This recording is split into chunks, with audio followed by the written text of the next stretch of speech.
Hello and welcome to update video number 3 of my Japanese learning series. There's not much new this month. I tried out WaniKani and so far I like it. I have some issues, but I like it. And let's jump right in. Okay, starting with some bad news. I wasn't able to keep up my good schedule, my good numbers. In the last update video, it was 65 hours that I spent, and this month it was only 27. And I can really only give excuses, but no solid reasons. I will definitely have to work to get back on track. Okay, let's get the interesting stuff out first. With WaniKani, I promised to check it out last month, and I did.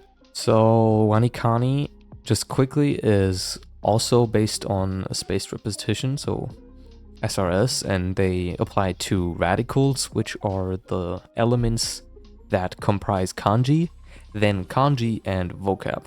There's 60 levels, which the first 3 levels on WaniKani are free, and I will probably continue to complete those.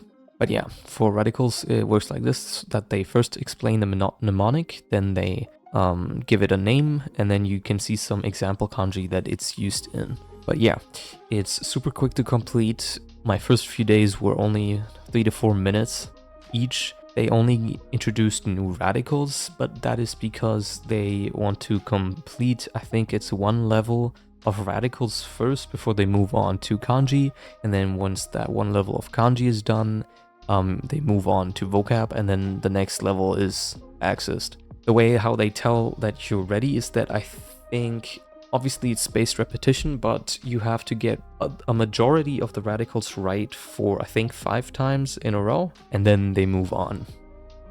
Learning kanji as kanjis themselves was also new to me, and some of their readings are confusing because there's some kanji that I have had in multiple words in Anki, but then the reading is something that I have never seen before. I think, for example, the kanji for enter has the reading new, but it has never been used in a word like that, in a word that I know. The only thing that bothers me is that review and new stuff is separated by like a couple of hours. You only get new stuff once you're done with reviewing, but then you have to wait until you can do it. And as of now, I can only do it on my computer, and I don't always have access to my computer. So for something that takes 3 minutes, I have to turn on my computer just to do it, which is just another barrier that it takes for me to overcome, which isn't helpful, as I am in kind of a motivation low right now. For kanji, for the first time ever, I dropped my streak at the start of May, and then at the end of the period that this video is about. And there's really not too much new to say about Anki. The only thing that I've started doing is that whenever I have questions about connections between kanji in my flashcards, I just look it up instantly.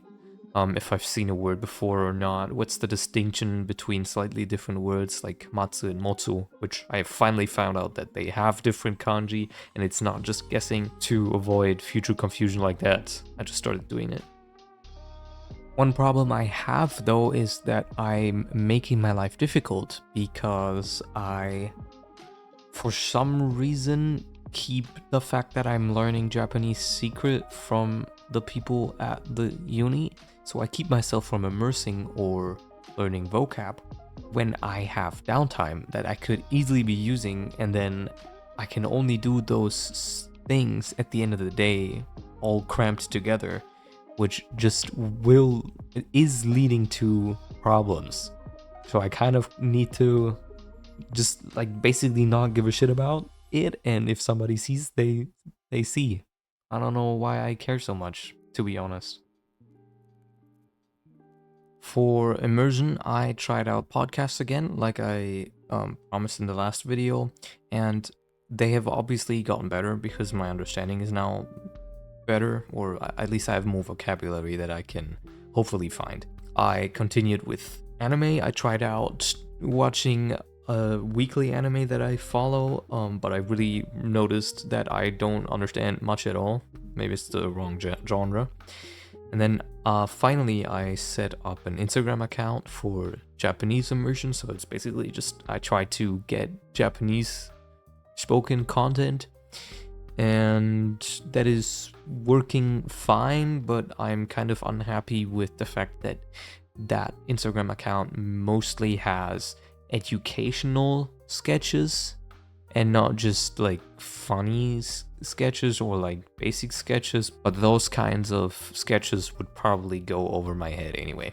Yeah, just like I dropped my Anki streak at the end of the period that this video is about, which is until the 25th of May, I kind of had a low where I also didn't immerse. For pitch accent, I picked it back up as promised, and it was at an average, I think, 97% out of 100, which was for me acceptable. I haven't had any problems with picking out the proper pitch accent yet. The only thing I need to watch out for is that I'm not paying close enough attention to the difference between heiban and odaka. Odaka has a drop after the word, which doesn't show up in the pronunciation example they give in Anki when the word is said in isolation, so I would have to pay more attention to the word in the example sentence. And currently I'm not doing that enough, so I couldn't tell you any word in my vocabulary that has Odaka accent. So yeah, there hasn't been any new suggestions on resources this month, so the plan is fairly straightforward.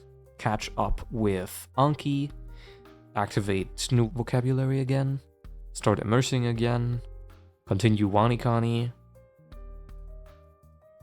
Even though there was no resource suggestion, there was a suggestion that I could maybe do a test of Japanese to kind of like capture how good I am at understanding Japanese at the moment, and I might upload that this month in a separate video. So if you want to see that, maybe keep a lookout. And that is it. Okay, a bit of a downer video maybe. I will be better, and I hope you all are still going strong, and I will see you guys next month.